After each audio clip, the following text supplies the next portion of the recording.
New Jersey Love says, as a CIO that is interested in rebranding CIO, CISO with an emphasis on specialization on risk and compliance, which search should I pursue? Private and government sector, please. Thank you. What search? I can recommend a couple. CISA, if you wanted to really rebrand yourself. ISACA has some really good risk certification. If you go to ISACA.org, this is it right here. CISA. So CIS is one of the top ones. I see a lot of CISOs. This one. It's a very good certification. It's mostly for auditors. A lot of folks in the private sector use it. But that said, it's also used in the government sector because it's on the 8140, if you know what that is. Both of those list CISA, and it's right up there with the CISSP, by the way. So this one would be one that I would recommend. The other one, it's a lower certification. However, it's more targeted to what you're saying. It's known as the C-Risk. C-Risk is another one if you're trying to rebrand yourself and to focus on risk. Risk is super important for a CISO because you are trying to determine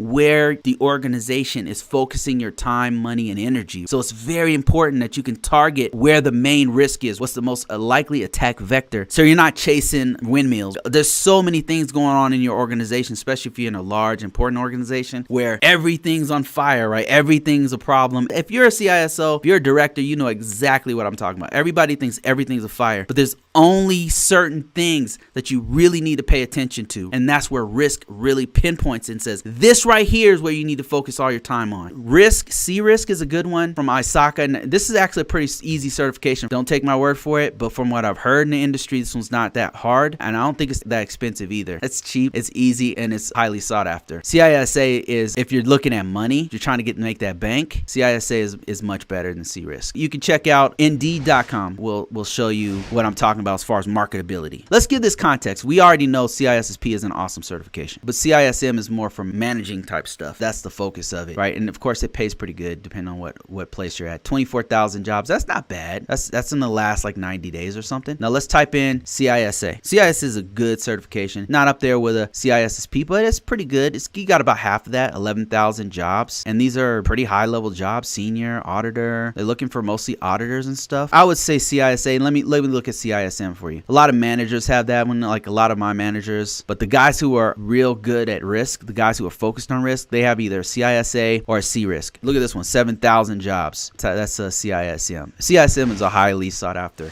management type certification. I wanted to show you the 8570. All the suggested certifications that you get in the Department of Defense, and a lot of federal organizations use this. This has been changed several times, by the way. This is probably not the most current one. Normally they have C-Risk on it, but CISA is on it. CISM, CISA, C-Risk. If you're talking about specifically risk, literally C-Risk and CISA, it focuses on assessments and risk and things like that. So I would highly recommend those over the CISM, but CISM is also an awesome certification. CISA, I guess, will be your best bet for government.